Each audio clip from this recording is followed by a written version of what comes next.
Good morning or afternoon, everyone, depending on where you are at in the country, and welcome to our sixth session of CASA's 2025 annual conference.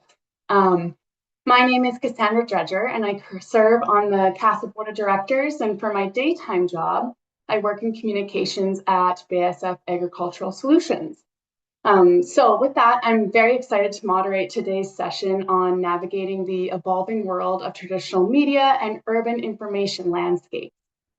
A bit of housekeeping before I introduce you to today's speaker. First and foremost, thank you so much to our conference sponsor, John Deere Canada.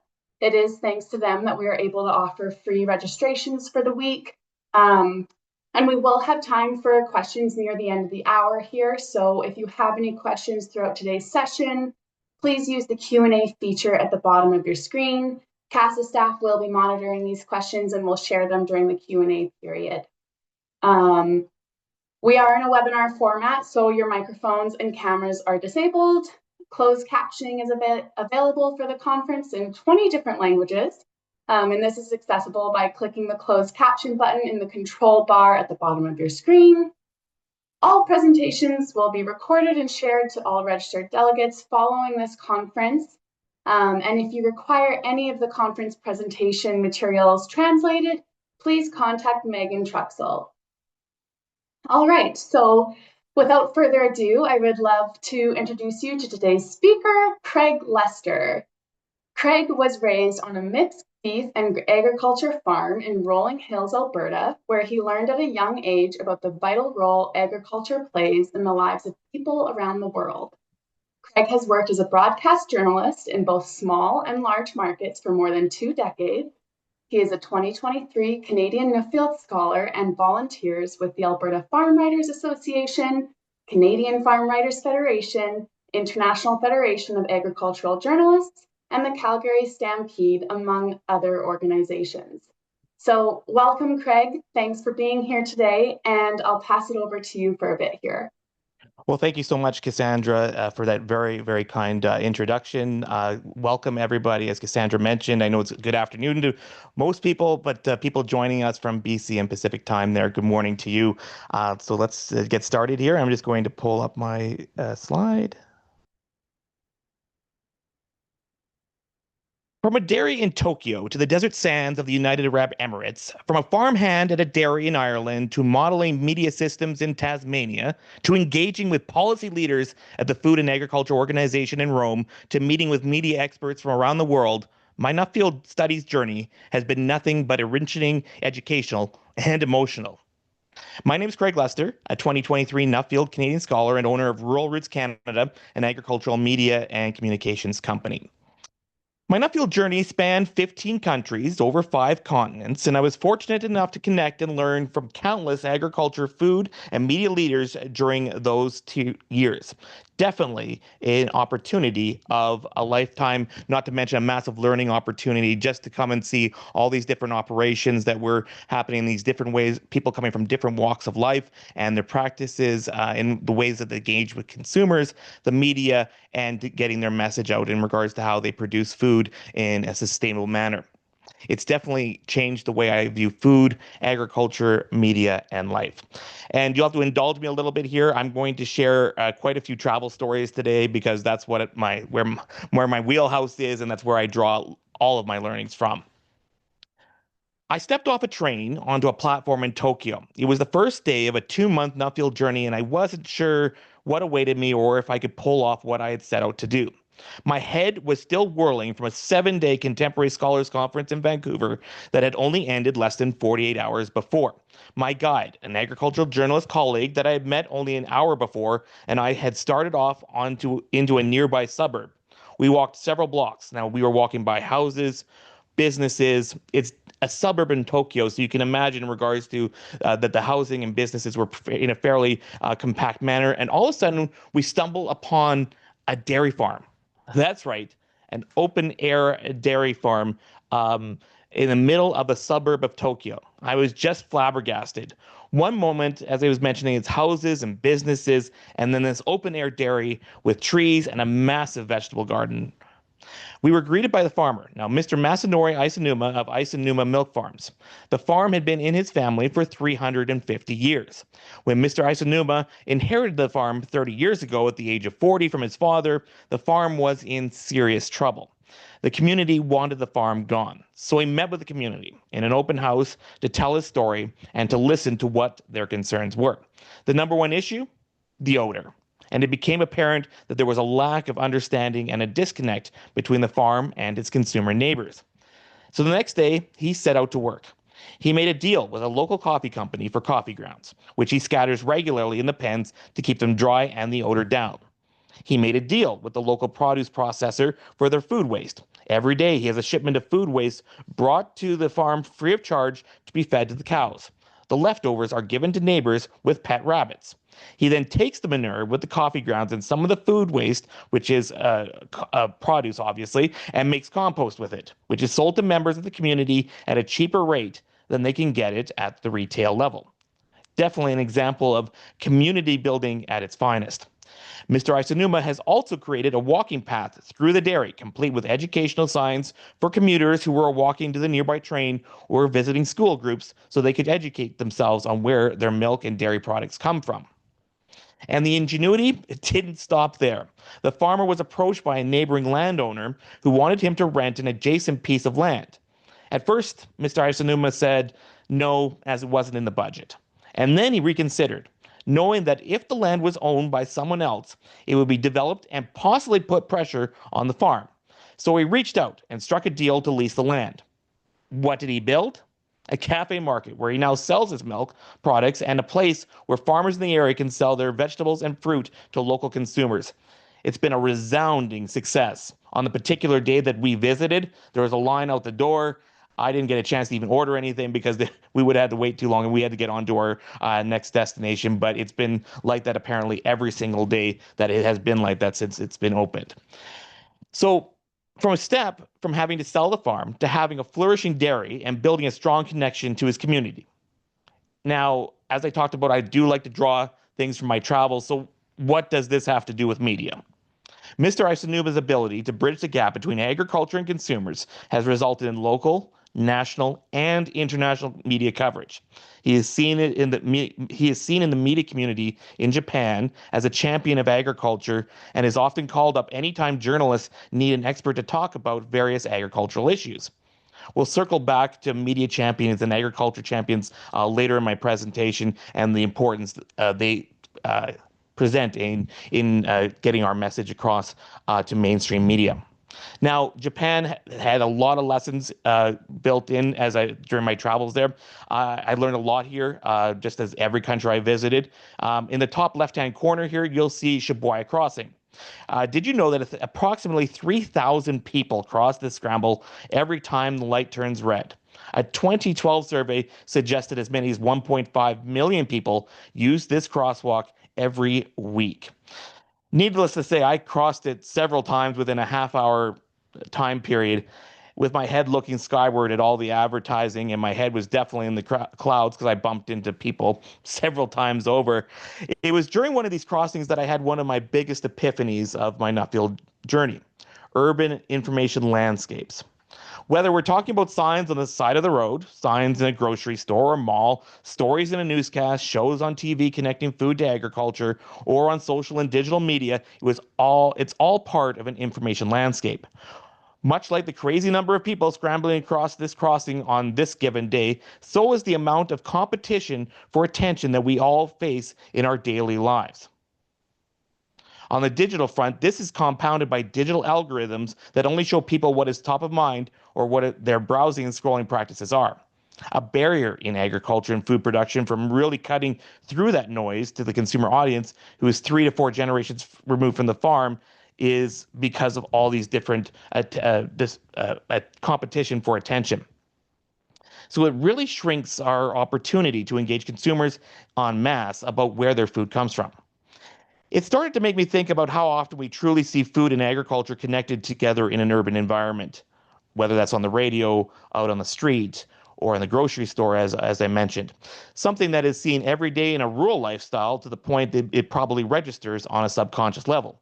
You're driving to work, you drive by a barley field, And even if you worked in town, you'd still see a certain amount of livestock during the course of your day, as well as crops, possibly a crop processing facility, etc. So again, we're talking about something that probably even registers there at the subconscious levels.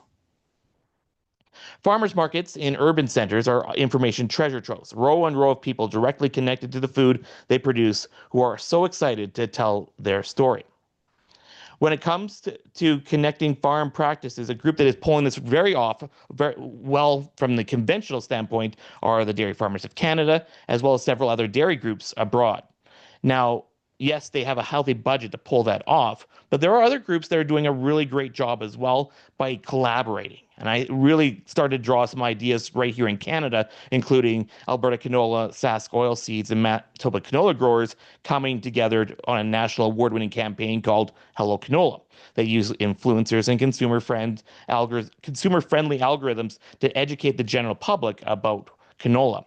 The Canadian Cattle Association, through its stakeholder engagement team, along with the provincial associations, who found amazing success using influencers who generally engage with different consumer products to tell the story of beef production. These are just a few examples that I came across here in Canada. Bottom line, whether we're talking physical or digital locations, we need to remember to go where consumers are to tell agriculture stories and get out of cliched echo chambers.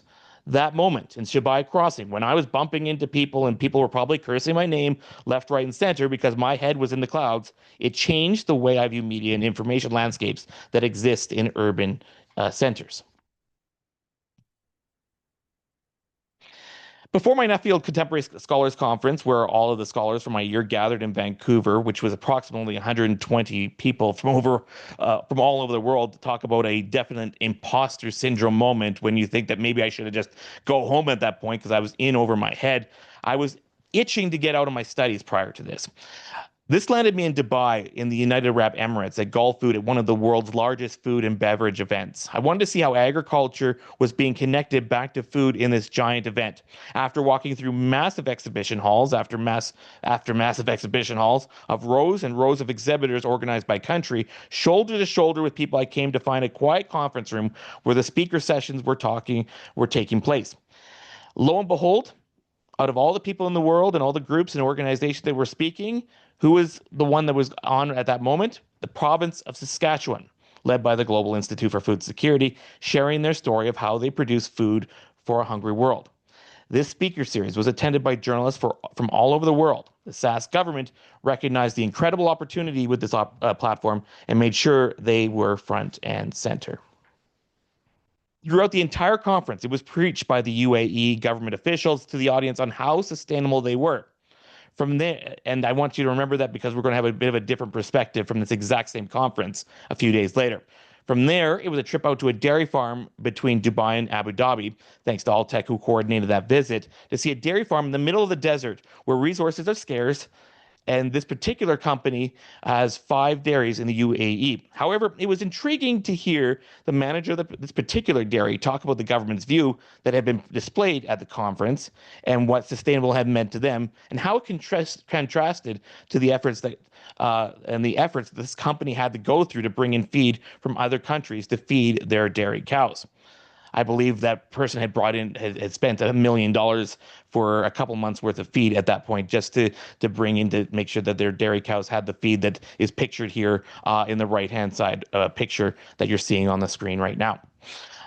Now, at the same time, when I was in the UAE, I also managed to connect with a local journalist from Reuters and arrange a meeting. They were very intrigued by my visit and the focus of my Nuffield scholarship. They spent a large amount of time explaining the various ag stories they had covered from a consumer's lens. All of them had 2 things in common: food security and innovation.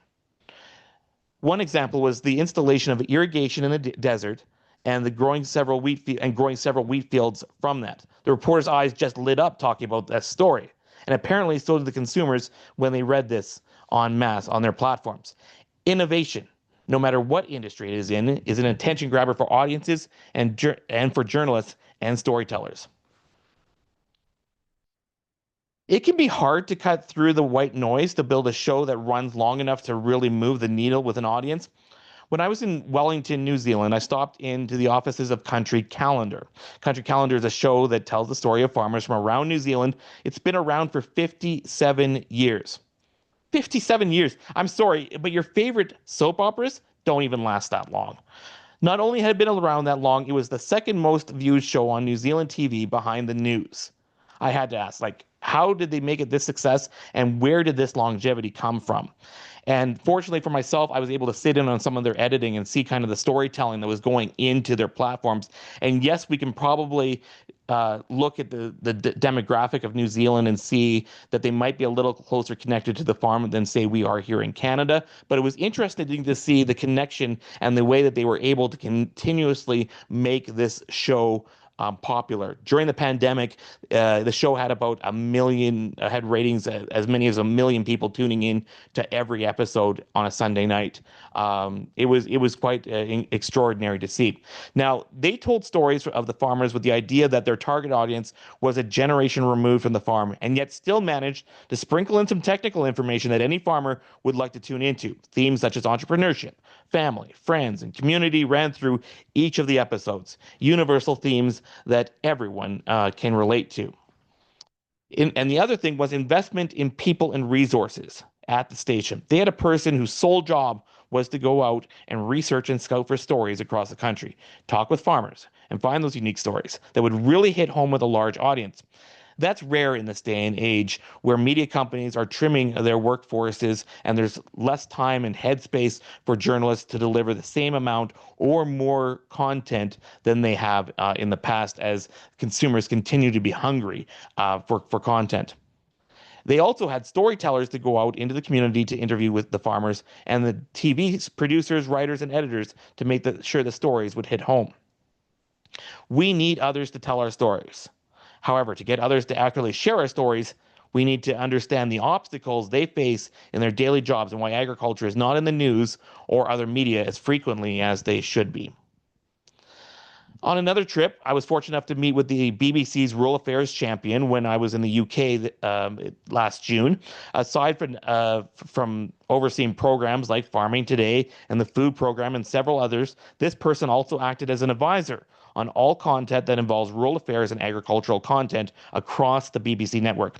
That included news, documentaries, and podcasts. This position he holds is unique in itself and has given me insight and ideas on opportunities in media moving forward. Their aim with these programs is not to design them for farmers, but rather for a much larger audience, which has allowed them to engage 1.5 million listeners weekly with the Farming Tomorrow program. Very simple, similar to Country Calendar, that was the same thing. Their target audience was not farmers, it was consumers. And then because they know that farmers in themselves are going to tune in because they want to hear their peers. They want to hear what else is going on in the industry around them. They're very curious. Farmers are always very curious, and people in the ag industry in general are very curious. So we know that that audience is always going to tune in, even if the show is an agriculture 101 type, with agriculture 101 content. At the same time, heading back to Japan, I also spent a bit of time at the Japan Agriculture newspaper when I was there, which got its start in 1928. This daily paper still has a circulation of 300,000 people. Print is definitely not dead here. For me, the fact that they were churning out that many stories about agriculture every day and that a company has heavily invested in storytelling was incredible to see. Their newsroom was huge with rows on rows of desks. I was there on a national holiday, and yet there were 8 to 10 people in a story idea meeting. In comparison, a newsroom in an urban center in Canada would not have that complement of journalists on a regular weekday. Which brings me to a little bit of background, which I've seen over my 20 years in working in mainstream media.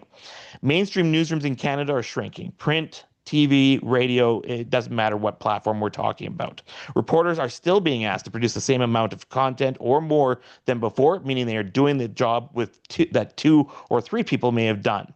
Less time to research and gather information on stories. As a result, subject matter like agriculture, which are often not top of mind because journalists are like the general public and see less coverage as a result. And what I mean by that is journalists are just like the general public as well. They might be 3 to 4 generations removed, and so when they're driving in to to work, they're not seeing fields. They're not having a subconscious connection to it. So unless we have an incident like, say, like during COVID, when we saw grocery stores with uh, empty shelves, it's not going to register because it's not on their top of their mind necessarily, unless you get reporters that are generally interested and curious about what's going on in agriculture day in and day out. I saw this daily in story idea meetings. The top story ideas always had to do with traffic, politics, court cases, things that people see every single day. And that we'll come back to in regards to the opportunities that there are along these general topic lines that we can take advantage of this. And so coming back to that, this is all compounded by the competition for attention factor that I had previously mentioned. In order to better engage with other storytellers, whether they're traditional journalists, influence agriculture needs to better understand the challenges that are happening on the other side. I know it's been talked about a lot in regards to what agriculture can do on our side to better tell our story. Part of that equation has to be about understanding what's going on the other side, to the people that we're pitching our stories to, telling our stories to, and understanding how to better relate to them and to help them, empower them to tell our stories in that regard.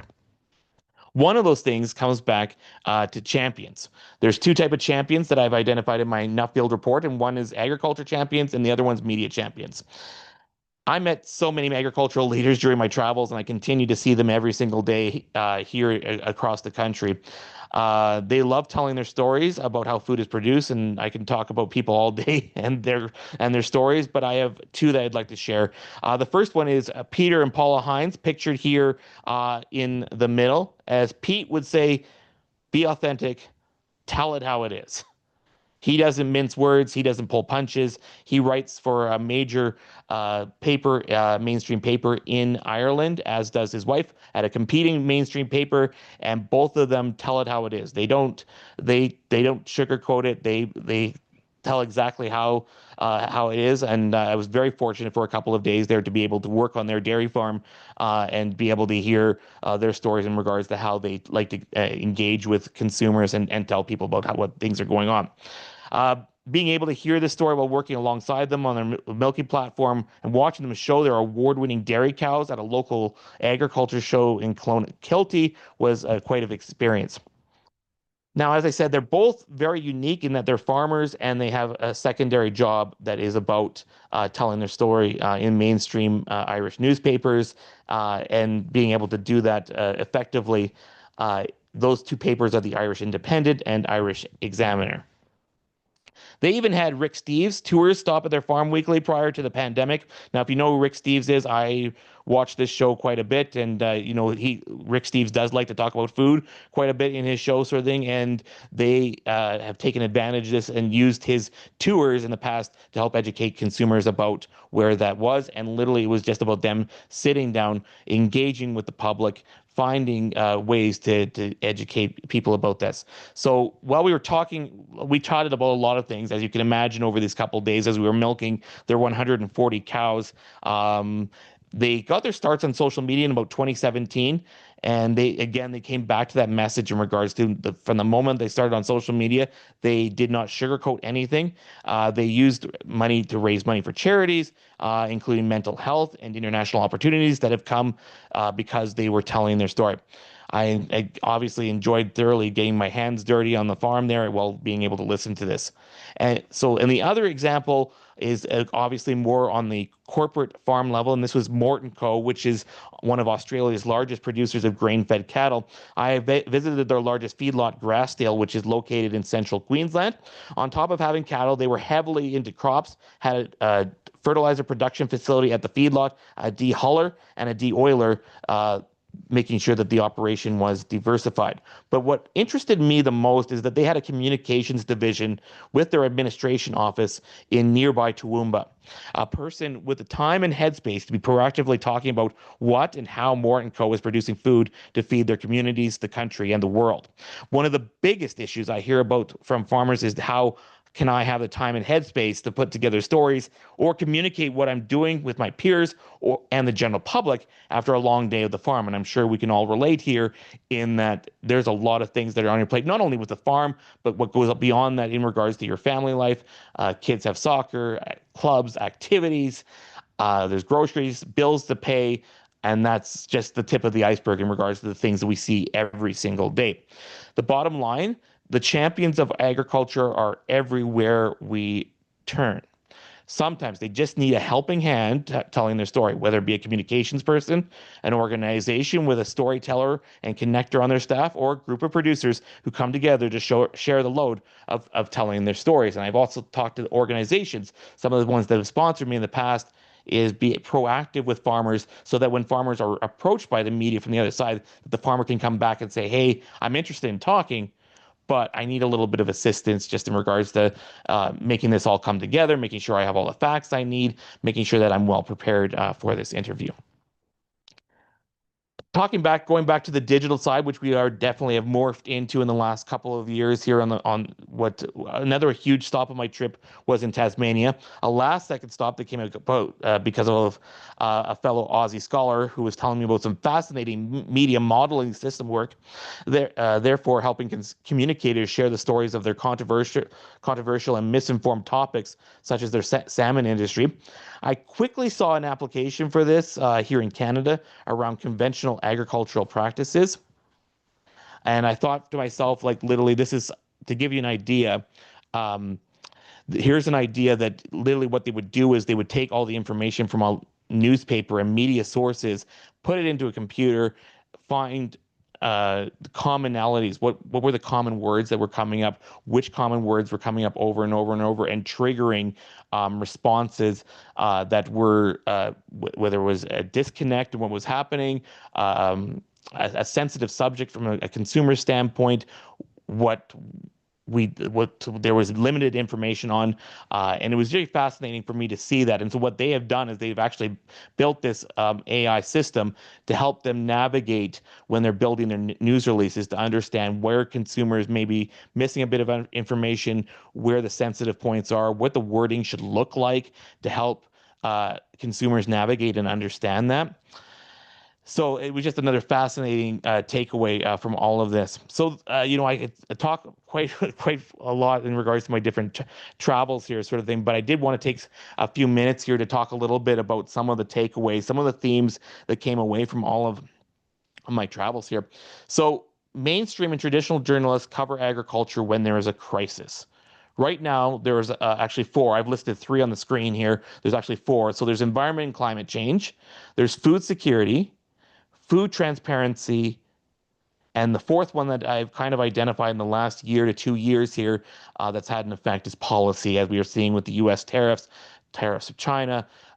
It keeps this agriculture in the mainstream things.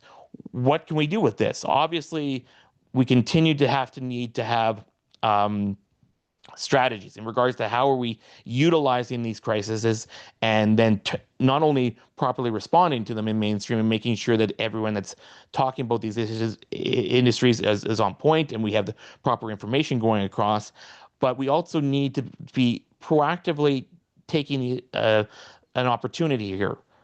Make sure we're building that relationship with the reporter that's reaching out in that time of crisis so that we can have a conversation with them when we have other stories that are going on that maybe that are positive and can take this a step further. We can also take these topics and use them in a proactive manner so that we can be talking about what farmers are doing for the environment, what they're doing for food security, what they're doing for food transparency. In the case of this conference, what are farmers doing on the farm to ensure that they have safe operations? What are food processors and manufacturers and everyone in the food value chain doing to ensure that not only are they developing a sustainable piece of food, but also in regards that it's done in a safe manner for the people that are doing it. And in regards to that comes back to connecting with the human beings that are on the farm and telling their stories. Secondly, going to where consumers are. Too often we're trying to bring consumers to our agricultural platforms to get our story out.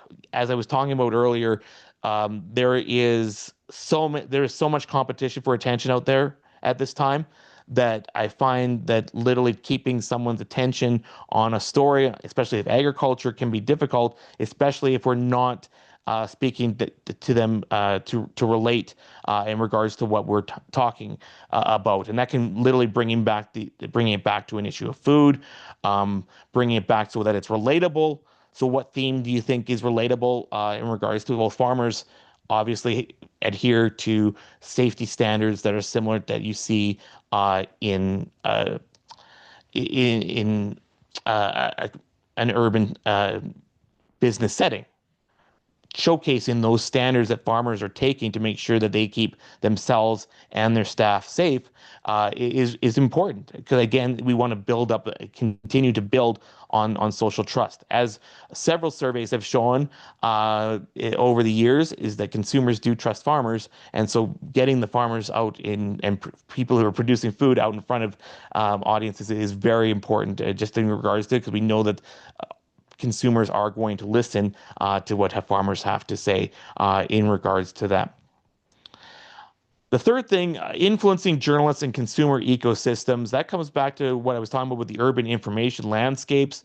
As I mentioned, a journalist who's working in a small town in somewhere in Canada is going to see barley fields. They're going to see farmers in their regular interactions every single day. Whereas a journalist working in an urban center, it might not see that person or see crops or livestock on a regular basis. So again, we have to find ways to make sure that that journalists are thinking about where their food comes from and relating to them about, so that agricultural stories are at the top, are being presented at every single story idea meeting, and they usually have story idea meetings every single day, and so that literally coming back to finding those champions in the media and making sure that we continue to build strong connections with them.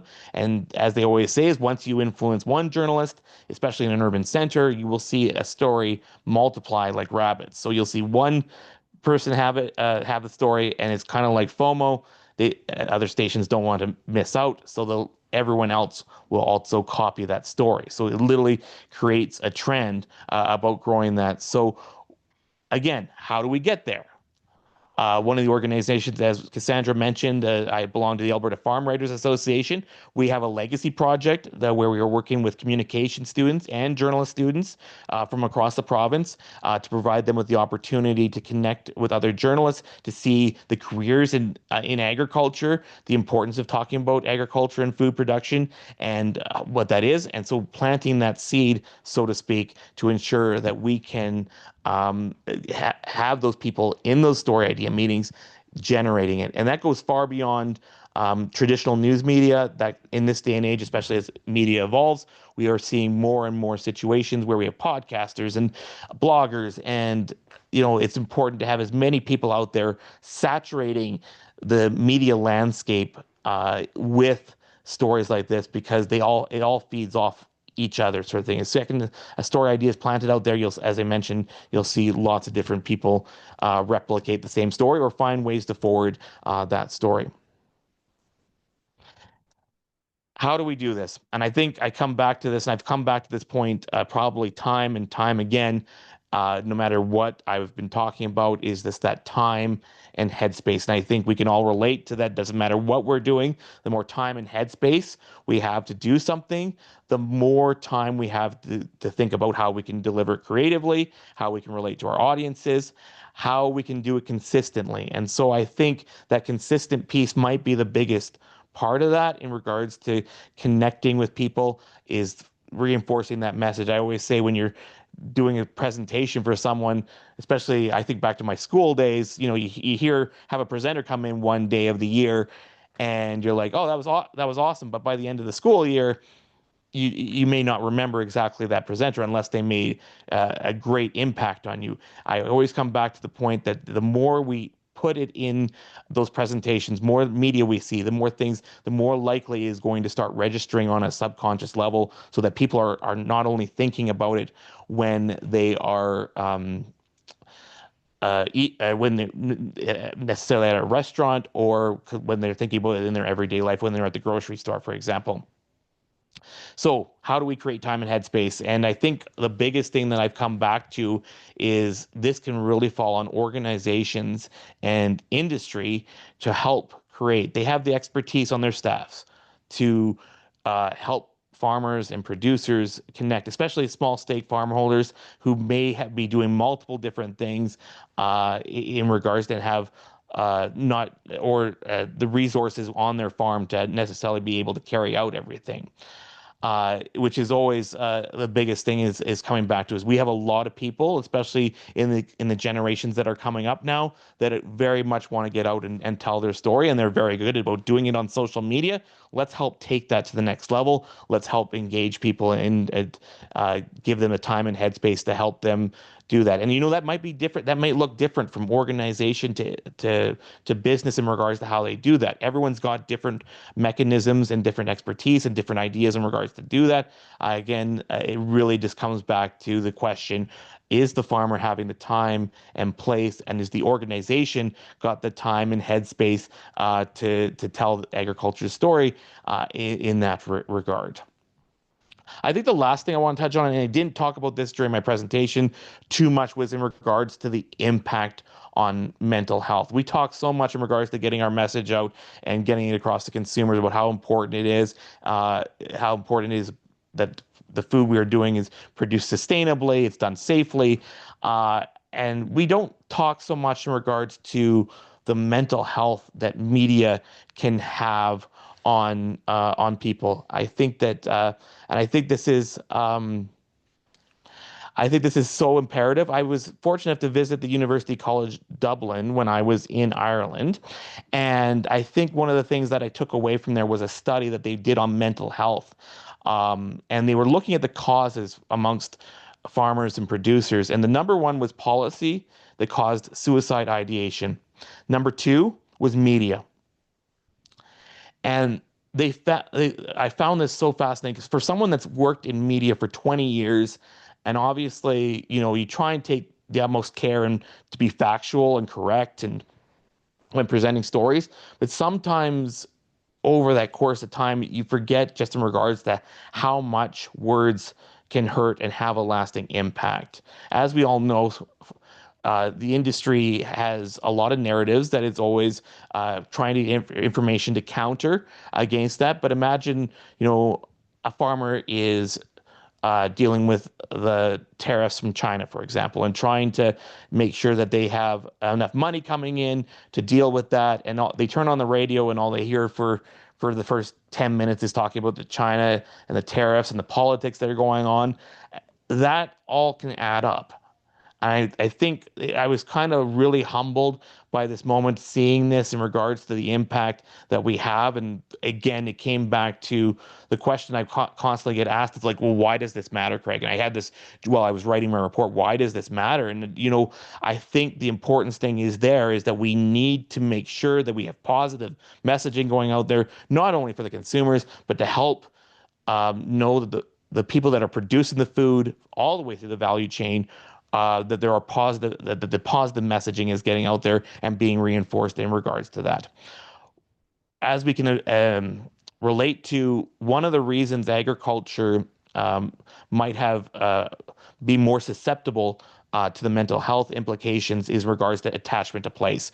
One of the things that this study from UCD looked at in regards to, obviously we can all relate to that when we're out producing, growing crops or growing livestock, in regards to that it's not a 9 to 5 job. It is a lifestyle for many, and it's a very strong connection. So if you turn on the radio or you turn on the TV and they're talking negative in regards to something related to agriculture, it's going to affect your mental health. Again, coming back to that. So again, that's your livelihood that they're talking about. It's your lifestyle. It's your entire life in some respects. And so coming back to that point, better understood at this point are the important thing that we need to remember. And this comes back to safety, because we can all relate in regards to the importance of mental health on safety, is that we need to better understand the impact news and stories have on the individual who make up the agricultural community. And this will allow us to better communicate to people. And so that kind of brings me to the end of this part of the presentation. I'm hoping that some people have some great questions after hearing me talk for quite a bit there. I'm really interested to hear what you have to say. Thank you a lot for that presentation and for helping us understand how traditional media and urban information landscapes shape public understanding of agriculture. And I really appreciate the final and very important flag on mental health. And it's a great topic and timely topic as we approach World Mental Health Day on October 10th here. So and lastly, last comment here before we dive into Q&A, I definitely appreciate the challenges that farmers and journalists face when trying to champion agriculture while bridging the gap from farm to consumer. So thanks again. I don't see any audience questions in the queue. So to tee us off, I've kind of got a doozy one for you here, Craig, to get us going. You mentioned that it is imperative to tell our stories where the consumers are and not on egg-based platforms. And this obviously is a challenging hurdle that communicators and farmers face in Canadian agriculture and globally. So what can farmers do to gain traction for pickup on mainstream platforms? And how can organizations better support or champion farmers to get their message out? That's a really great question, and I think it's multi-tuned. I come back to that time and headspace. So first and foremost, find a bit of time and headspace just to sit down with your thoughts and write down a few notes. My biggest thing, anytime I have an obstacle, is I write down what my obstacle is, and then I kind of start writing down who I know through or who's doing it really well. So I find in this case, I'd find a farmer or an organization that is really, you see a lot in mainstream media. One of the things from the journalist standpoint is that they're up against a deadline, right? So they want someone on their speed dial. So, for example, when I worked at a station in Calgary, it's an all news radio station, and we had to do a 30-minute newscast. We were all news all the time. So literally, you usually had like half a day to find what you were looking for your story, but you only had a few minutes to do the actual interview, and it was in the midst of that. So they want to find, sometimes you kind of sink back into that, like, okay, who can I get a hold of? Who's going to pick up the phone? Who's going to answer an email? So if you find some people that have some good, strong connections, find out who they're talking with. From the farmer standpoint, like find out which farmers are reaching out and are on urban media and how they're making that connection. Sometimes they're spokespeople for their organization, whether no matter who they are across agriculture. For example, you might reach out to CASA in this case, sort of thing. It's like, who do you regularly engage with, and do it that way. Another way to do it is just to go and find some agricultural stories in regards to and see who the media champion is, who's that reporter that's always on the agriculture story, because it seems like they have an interest there. So I would reach out, maybe you reach out directly to that reporter in that regard. And so that's a good starting point. The other thing in this day and age, I think, say, going onto social media and seeing first off the farmers that are engaging, that you already see them, what are they doing on social media? Try using the same hashtags. Try to find ways that you're engaging reporters. Sometimes it's DMing directly into a reporter's social media inbox. They're saying, "Hey, I have a story idea. This is why it's important to us. This is how it's going to affect agriculture." Or, "Hey, you had this really great story that you had on yesterday that I have another local angle that could forward the story along." One of the things we see in journalism or in the media spectrum right now is that agriculture news don't usually last past one news cycle. So that crisis is covered, and then we don't see anything additional. So if you can add a voice or add something local and relatable that you think people would think, contact that reporter directly. Find those media champions that are doing that, and what you'll see is reciprocal coverage once they get that on the board. Going back to the part on the organization standpoint, I think reminding members just in regards to that you guys are there in regards to helping them with interviews, so that if they are directly approached by someone, that they can that they're there to help get them set up or even create time space, because I think there are lots of people that would like to speak, but they might be a little bit intimidated. They don't know the process. They feel like they're on the spot, because that's one thing that when you're being interviewed, you're kind of being thrown in the deep end right away, right? So helping them overcome maybe that anxiousness and preparing them and to walking them through what that looks like. And the other thing, as I was mentioning, just creating that time and headspace to make sure that um, just making sure that they have that time and to be able to do that. And I think also engaging members, whether it's through your newsletter and through social media, that if there are any members that are interested in doing that stuff, I know organizations are always looking for someone, and I know anytime I reach out to an organization to find someone to speak on it, sort of thing, they might scramble a little bit, or they have someone in their pocket. I know that the people that are doing PR for all these and communications for these companies are always hoping to have someone right at their fingertips. It's like, hey, I got someone for you.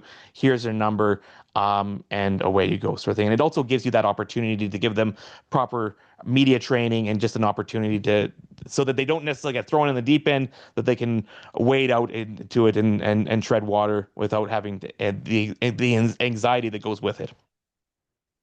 You bring up some really, really intriguing points to me, anyways, there, and especially from the perspective of a farmer. And you're right to carve out the time to tell a compelling story takes a lot of resources. It takes risk and vulnerability. And you're right, it essentially does require media training to kind of know how to position yourself and your story in a public setting. So yeah, lots of really interesting takeaways there. And that might tie into the next question I have, because I still don't see any in the queue. So if any of the audience would like to submit a question, here's a quick plug to use the Q&A tool at the bottom of the screen to submit. Otherwise, I will keep hounding Craig with my questions. So what are the biggest elements in agriculture, or that the industry needs to better tell our story?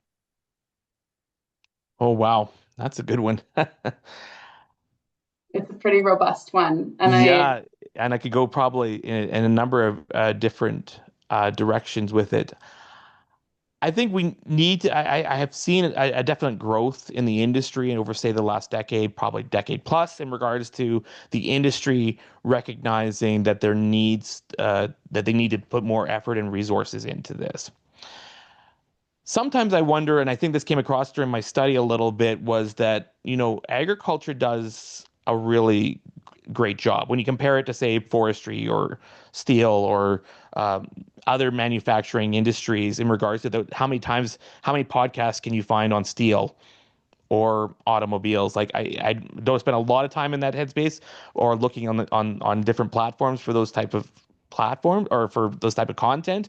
But I think agriculture is doing a great job. So the first thing, going back to that mental health, let's give ourselves a pat on the back.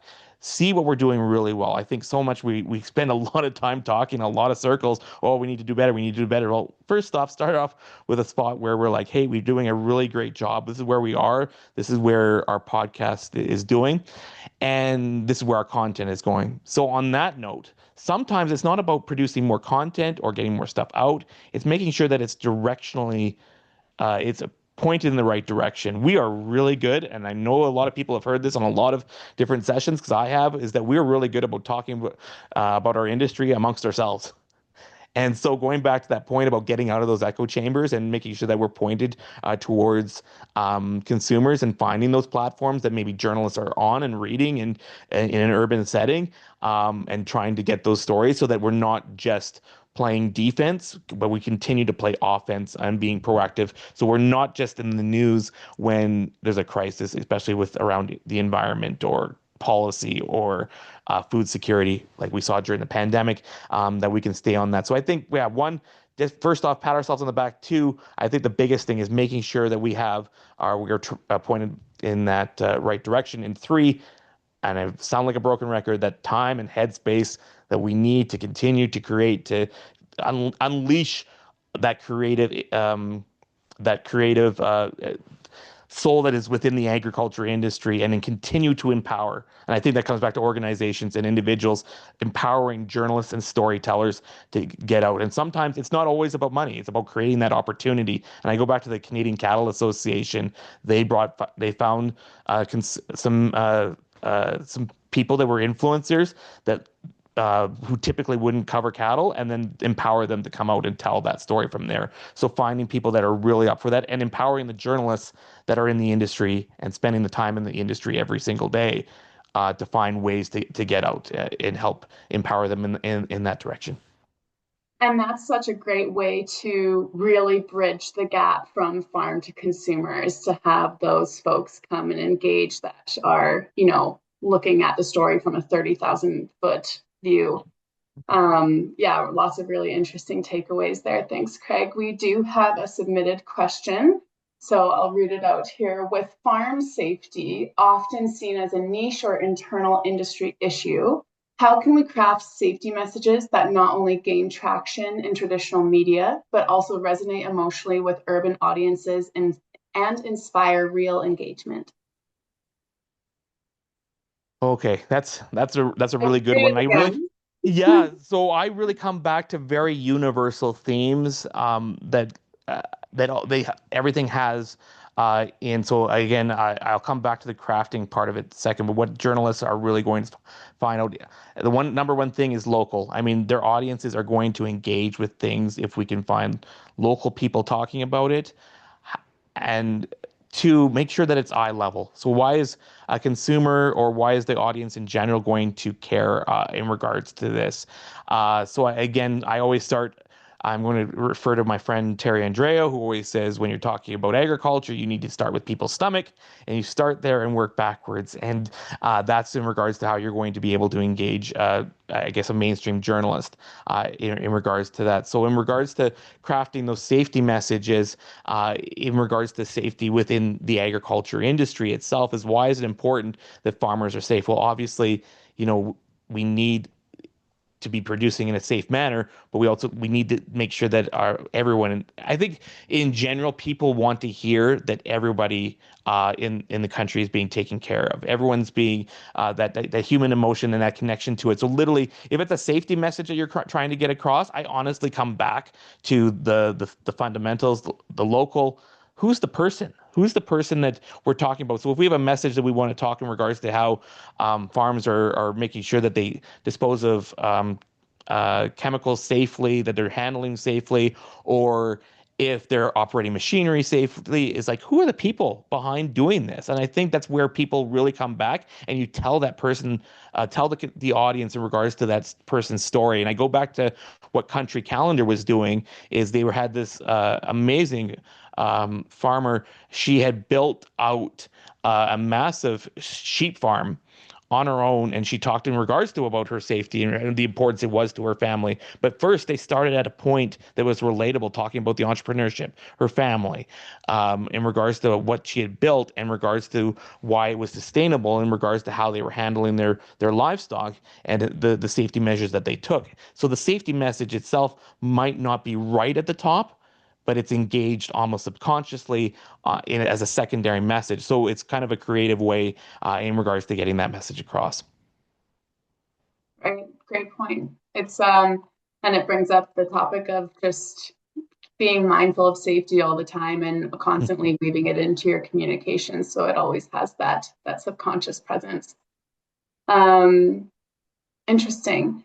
Okay, the next question I have for you is a follow-up to that. How can farmers and ag-related organizations better equip themselves to respond quickly and effectively in a way that maintains public trust and encourages media to tell the full story? Oh, that's a really good one. So first off, I'm coming back to one of the things that I've really learned a lot from my Nuffield journeys, is this knowledge sharing that we need to definitely broaden our horizons in regards to looking not only in Canada but across the world in regards to what different organizations are doing. And I don't think we just look in agriculture, we look in other industries in regards to how they're getting their message across, how they're doing that in regards to and what the resources that they're putting in place to help do that. I talked about the cattle operation in Toowoomba. The operation saw that they were in the media a lot, so they hired a communications person. And I've seen a couple of different farming operations do the exact same thing here in Canada that are larger in that regard. So they had a communications person, and they put the proper resources in place with the training, and again, that time and headspace to actually be able to sit there and monitor what's going on in the media, make sure that they were able to get out proactive messaging that was related to what was going on in mainstream. And I guess at that point, that allowed them to get ahead of the messaging. But as we're talking about in regards to, especially when it comes to safety, safety is one of those crisis situations where media are going to reach out after something has happened. So I come back to that knowledge sharing thing and what other organizations have done, and encourage knowledge sharing and media training from different organizations, and just brainstorming in regards to those collaborations in regards to how that does that. And secondly, I want to address the last line here because it was an interesting question. I got this on another presentation not too long ago, and the farmer told me that the media wanted to come out to a farm to tell the story. I don't remember what the topic was, but they said it was interesting because the reporter got out to the farm, and the farmer said, it felt like they had already written their story even before the interview was done. And to tell you the truth, and to be blunt, this does happen. A lot of times, given the time and effort that is required to put into stuff, there are, I would say, a list of things and check boxes that have to be done before a reporter can go out. And sometimes that involves, depending on the newsroom, depends on writing their story out and getting that approval on that. So the farmer asked me point blank, like, how can I do this? How can I encourage the media to tell my story when it feels like they already have something already written out? And what I told the farmer is, one, when the reporter calls you or emails you, make sure you make it make a point to ask the question, what the final destination of this story, what's it going to look like? What do they have in mind for it? And that way, what they're coming out to ask you about. And so that allows you either A, to say yes or no to I'm not comfortable in answering that because it appears that, right? Or two, that it allows you to actually engage with the person and say, hey, this isn't quite correct. This is kind of what I see, sort of thing, and give them your point of view even before they come out to do that story. One of the other things you'll see a lot happen, sort of thing, is that journalists will have someone an editor that's overseeing him and saying, this is what your story is and this is what's coming out. The importance of that early communication helps the process in regards to making sure that that story better reflects in regards to what is going to be talked about at the end of the day. Number two, if the reporter comes out and twists your words or doesn't tell the full story and doesn't give the context, then it's a breach of trust in my sense, and I would just tell them not to afford them that opportunity again. And as I mentioned before, journalists want people on speed dial because they have time restraints in regards to that. So they're going to try and do everything to earn your trust if you make sure you set the guidelines that are around that. In that regard. Awesome. Thank you, Craig. That's a lot of really good advice, especially as a comms professional myself. A lot of really great nuggets to take away there as a best practice. We are running short on time now, so with that last answer, we will wrap up today's session just to keep on time. So thank you so much, Craig, for your wonderful presentation today. And it was really great to hear your take on the ever-evolving media and information landscape that we live in. To the audience, thank you for attending today's presentation. The conference will be back at 11 a.m. Central tomorrow for our final keynote session, where Farmer Tim will be discussing Farming the Fields of Social Media, Farm Safety Edition. And note that the Zoom link that you were originally provided will be the same for tomorrow's session. Thanks, everyone, and have a wonderful rest of your day.